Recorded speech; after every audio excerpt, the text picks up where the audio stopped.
내가 너희 절기를 미워하며 너희 성회를 기뻐하지 않을 것이다. 너희가 번제나 소제나 화목제에 희생의 화목제를 드릴지라도 내가 받지 않을 것이며 부디 내 노랫소리를 내 앞에서 그치고 내 비파 소리도 내가 듣지 아니할 것이다. 다만 오직 정의를 물같이 공의를 마르지 않는 강같이 흐르게 하라. 이 말씀이 오늘 여러분과 저를 깨어나게 하는 말씀으로 다시 새기길 원합니다. 정의를 강같이 흐르게 하라. 이 말씀, 정의를 강같이 흐르게 하라는 말씀은 독립투사가 되라든지 죽음을 각오하는 대단한 일을 하라는 말씀이 아닙니다. 저는 오늘 성경이 말씀하시는 의미를 낮추어서 약한 톤으로 바꾸어서 말씀드리려고 하는 것이 아닙니다.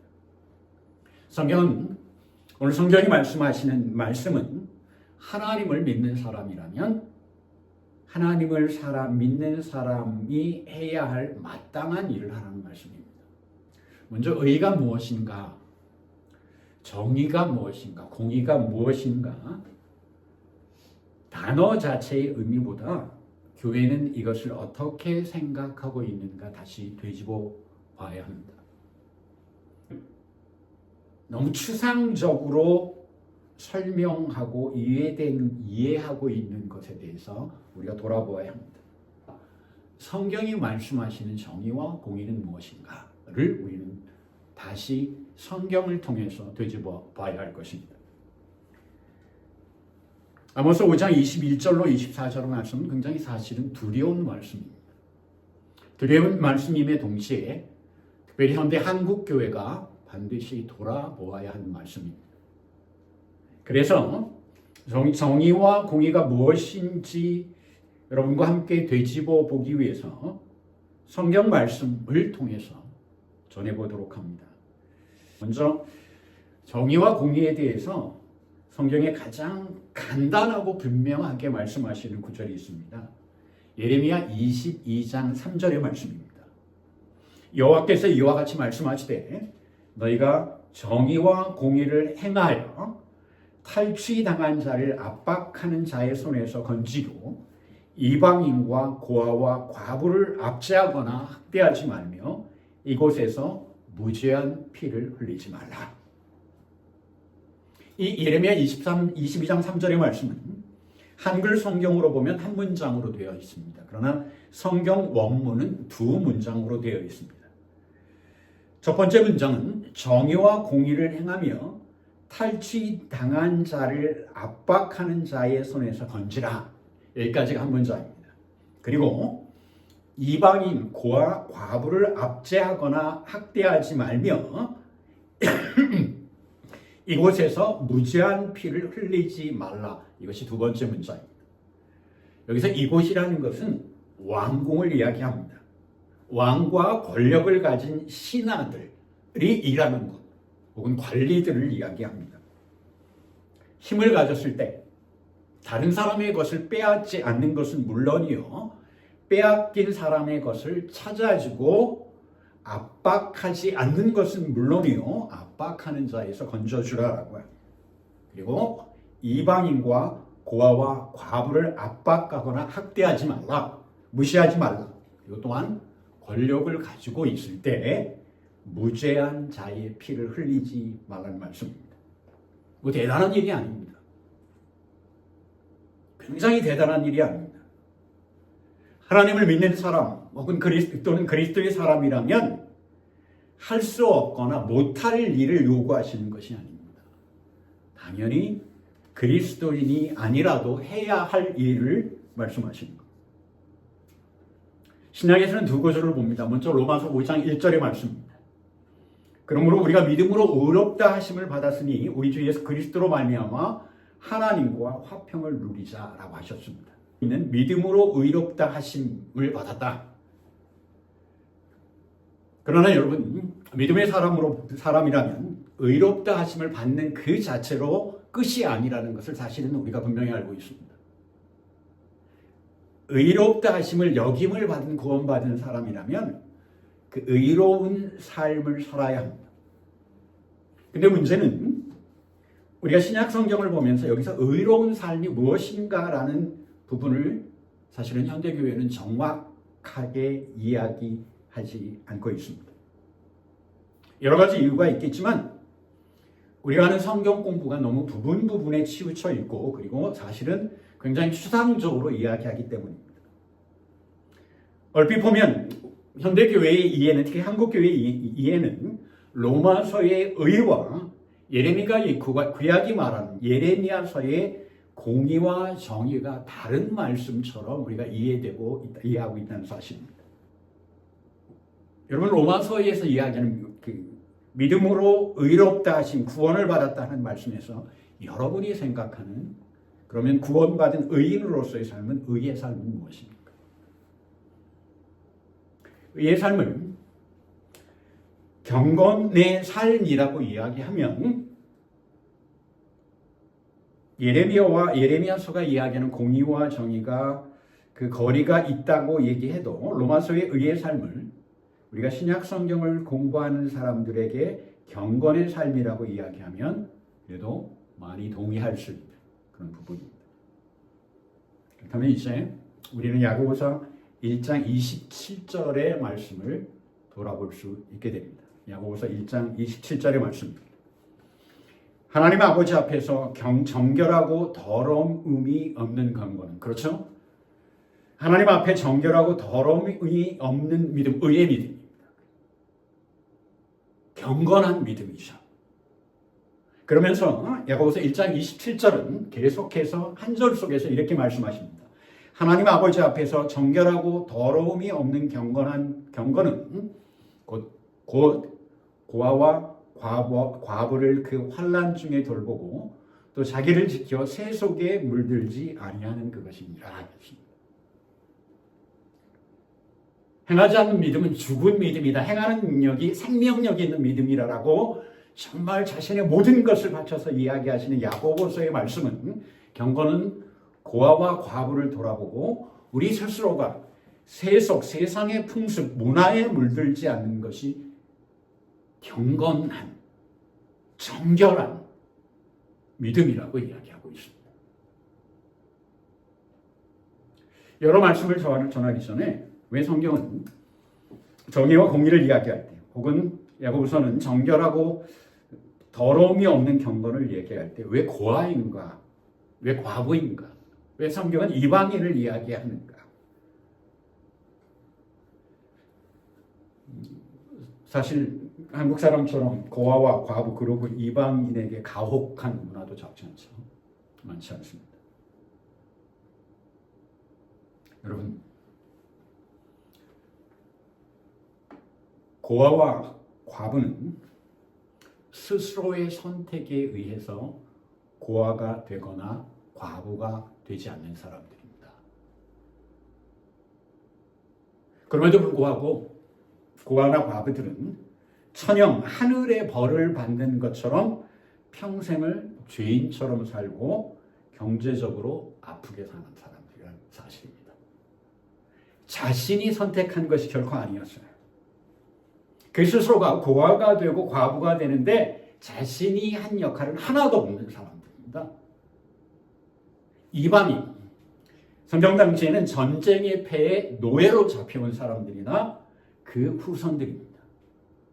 그래서 좋은 곳을 찾아서 떠난 사람들이 사실은 아닙니다. 자신의 삶을 어떻게 할 수 없어서 자신이 살던 곳에서 떠날 수밖에 없는 사람들이 대부분의 이방인들, 이민자들이란, 이스라엘 민족에 있어서도 이집트에서의 삶, 바벨론 포로 시절의 삶이 그렇습니다. 미국 한인 이민 사회에서도 쉽게 말씀드리면 한국에서보다 미국에 더 편하고 살기 좋으니까 이 미국에서 편하게 살기 위해 돈 싸들고 이민 오는 사람은 몇 안 된다는 사실입니다. 과부를 부르는 말 중에 미망인이라는 표현이 있습니다. 무슨 뜻인가요? 미망인. 단어 자체가 아직 죽지 않은 사람이라는 뜻입니다. 무슨 뜻인가요? 남편을 따라서 당연히 죽어야 하는데 아직 살아있는 죄스러운 불경스러운 여자라는 뜻입니다. 물론 요즘에는 아주 그 자신을 낮추는 그런 예의스러운 말이라고 해석을 하지만 그 원래의 말은 남편을 따라 바로 죽어야 하는데 죽지 않고 살아있는 죄스러운 불경스러운 남편을 죽음에 이르게까지 하고도 자신은 살아있는 불경스러운 여자라는 뜻입니다. 이 말에는 우리가 얼마나 과부를 무시하고 있는지 이 말이 담고 있습니다. 이방인 사실은 더할 그 말이 없죠. 한국 사회와 한국 사람들 제 경험으로 보면 다른 민족보다 인종차별 심하죠. 이것이 우리가 사는 세속, 성경이 말하는 세속입니다. 세계 불평등 연구소라는 것이 있습니다. 얼마 전에 2026년은 얼마나 더 불평등해질 것인가를 그런 보고서를 냈어요. 이 발표에 의하면 전 세계 0.001%의 사람, 슈퍼부자들 전 세계에 약 6만 명이 있다고 합니다. 그 가족이 6만 명 있는데 이 6만 명이 전 세계 하위 50%, 전 세계 인구의 28억의 사람의 재산을 합친 것보다 많다가 아니라 28억 명의 재산을 모두 합친 것보다 3배나 더 많은 재산을 가지고 있다고. 유럽과 아프리카의 소득 격차가 10배가 나는데 더 문제는 이 세계 불평등 연구소의 보고는 교육의 기회와 교육에 투자하는 돈이 35배의 차이가 난다고 합니다. 그러니까 앞으로는 격차가 더 벌어질 거라는 거죠. 이 보고서는 결론에 이야기하기에 이것을 바꾸는 재분배는 불가능한 것이 아니다. 그리고 어떻게 할 수 없는 구조적인 문제가 아니라 사람들의 생각에 달려있고 이것은 정치적인 문제라고 했습니다. 즉 의지만 있으면 바꿀 수 있다는 것입니다. 바꿀 수 없는 것이 아니라 바꾸고 싶지 않은 거예요. 이곳에 있는 사람들이 바꾸고 싶지 않은 거예요. 그러면서 지난 한 주간 몇 가지 이 말씀과 그 관련된 통계들을 접할 수 있어요. 한국은 2024년 그 보고된 통계로 한 해에 14,800명이 자살을 했다고 합니다. 한국은 또한 이제 40대 말이면 다니던 직장에서 퇴사를 해야 하는 상황이라고 합니다. 40대 말에 퇴직해야 하는 사회. 이것을 실제로 보면 고아나 과부 이방인을 돌보는 것이 아니죠. 한국과 미국의 통계는 사회문화, 곧 세속, 속세라는 단어로 보면 굉장히 불평등한 사회입니다. 여기서 우리 그리스도인들은 스스로 질문해 봐야 합니다. 왜 성경이 의의 믿음을, 정의와 공의를, 그 거창한 이야기를 과부와 고아를 돌보라는 말씀으로 하셨는지 보아요. 성경이 왜 그들을 압박하지 말고 핍박하지 말고 오히려 그 압제 핍박에서 구하라고 이야기했는지 바라보아야 합니다. 여러분, 고아와 과부, 이방인은 고아와 과부, 이방인이 당하는 문제는 언제라도 우리 모두가 처할 수 있는 현실의 일이라는 사실입니다. 고아와 과부, 이방인이 당하는 현실은 지금 고아와 과부뿐만 아니라 사실은 모든 약한 그 플레이스, 그곳에 있지 않은 사람, 약한 사람들이 당할 수 있는 일이고 사실은 실제로 겪고 있는 일이라는 사실입니다. 먼저 교회와 그리스도인들이 상황을 정확히 보고 회개해야 합니다. 의의 믿음이라는 분명한 성경의 말씀, 분명한 하나님의 말씀이 있었습니다. 그럼에도 불구하고 공의와 정의라는 부분을 뭐 대단한 것처럼 혹은 애매모호한 영적인 문제인 것처럼 말씀을 흐리게 전하고 우리가 그렇게 이해하고 싶어 한다는 것입니다. 우리가 회피하고 싶어 한다는 것입니다. 더 정확히 얘기하면 우리 스스로 하나님의 말씀을 호도 왜곡한 사실, 그리고 왜곡하고 싶은 마음에서 깨어나야 회개해야죠. 새 속에 물들지 말라는 분명한 말씀이 있음에도 불구하고 그런 말씀들을 슬쩍 우리가 잊어버리는 그런 어리석은 믿음에서 깨어나야 한다는 것입니다. 새 속에 물들지 말라는 분명한 말씀이 있음에도 불구하고 세상에 따라가고 싶은 그 욕망을 하나님의 축복이라고 포장하지 말아야 한다는 거죠. 교회는 현혹된 세속화에서 그럼 깨어나야 하죠. 그리스도인들은 정말 욕심을 은혜로 포장한 그 욕망에서 깨어나야 합니다. 교회는 책임이 있습니다. 세속에 중독된 그리스도인을 깨우고 세상을 깨워야 합니다. 강같이 흐르게 하라. 그저 옹달샘에서 흘러나온 희귀한 그 약한 흐름이 아니라 강을 이룬 그 강이 정말 그 강의 물결처럼 흐르게 해서 그 강의 주변과 그 강 옆에 있는 들판을 적시는 강한 흐름이 되게 하는 하나님의 명령의 말씀입니다.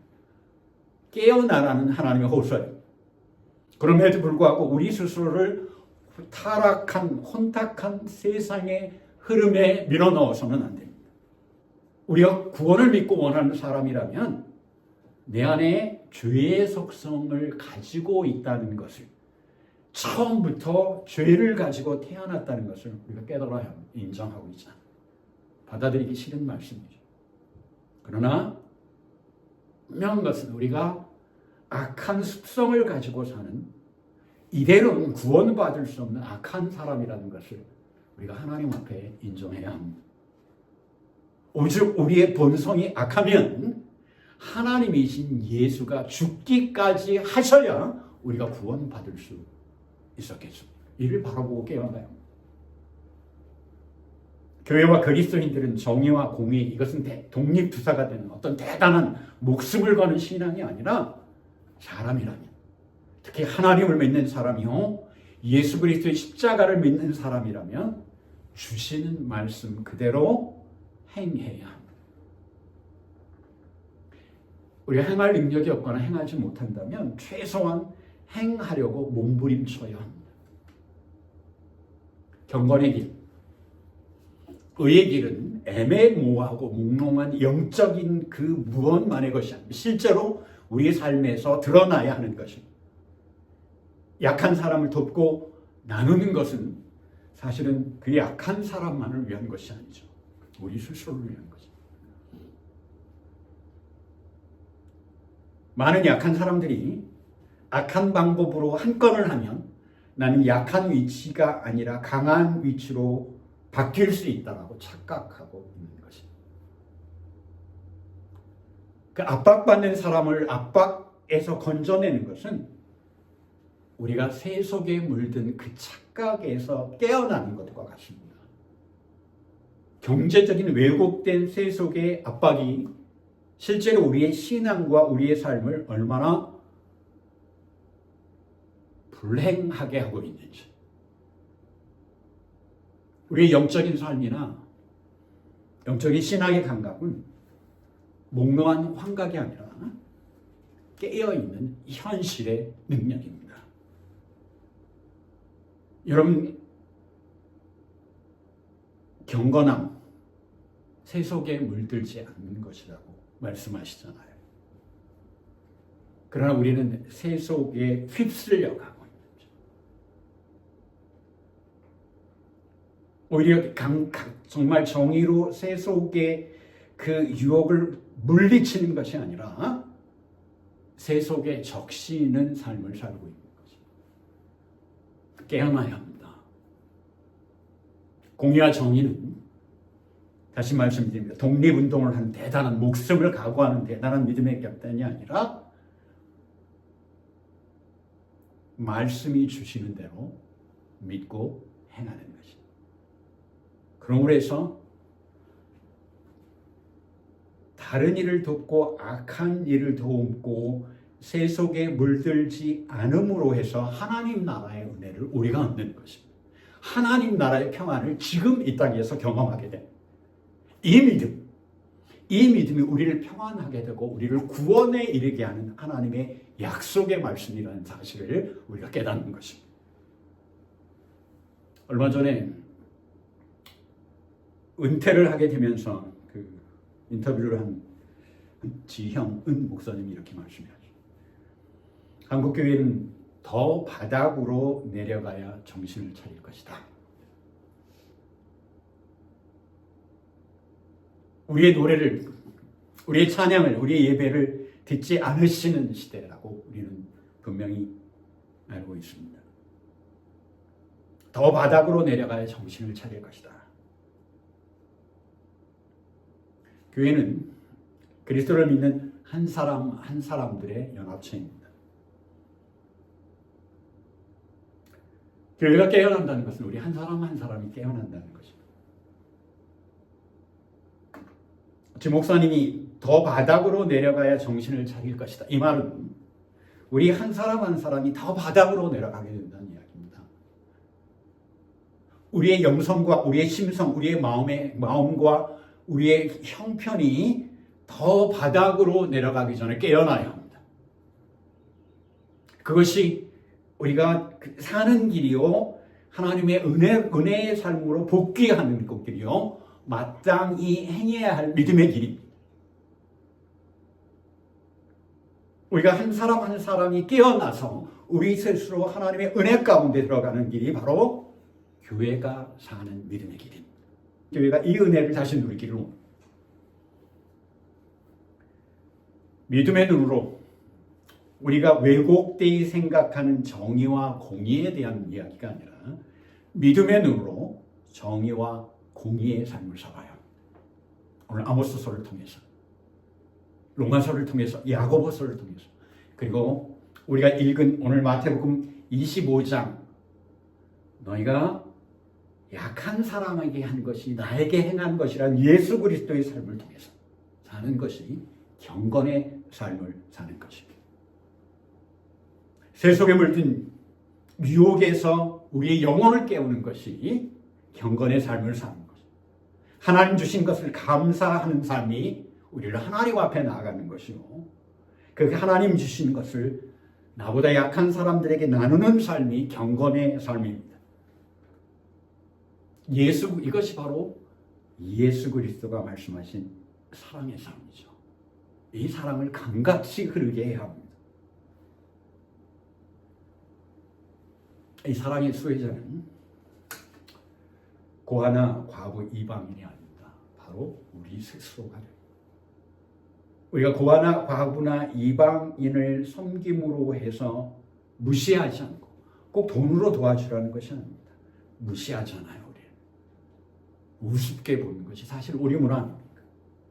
약한 사람을 우습게 보는, 우리가 우리보다 약한 사람을 우습게 보면 우리보다 조금 나은 사람이 우리를 우습게 보는 게, 이것이 사회의 원리죠. 우리가 다른 나보다 약한 사람을 존중할 때 여러분과 저도 존중받으며 살 수 있다는 것입니다. 그러면서 그 존중받는 삶, 은혜의 삶, 하나님이 우리를 사랑하는 삶으로 바뀌게 된다는 것. 우리의 영혼이 풍성해지고 이것이 바로 은혜의 길입니다. 우리의 이 섬기고 정말 하나님의 사랑을 전하고 의의 삶을 사는 것을 통하여 우리 스스로가 풍성한 삶을 살게 되는 은혜의 길입니다. 말씀을 말씀대로 믿고 행하는 믿음의 결단이 여러분과 저에게 있기를 소원합니다. 그러므로 해서 하나님의 은혜를 풍성히 누리는 은혜를 여러분과 제가 누리기를 원합니다. 이 의의 믿음, 세속과 싸우는 믿음입니다. 굉장한 믿음이죠. 이 세속과 싸우는 의의 믿음에서 이기는 여러분과 제가 되기를 원합니다.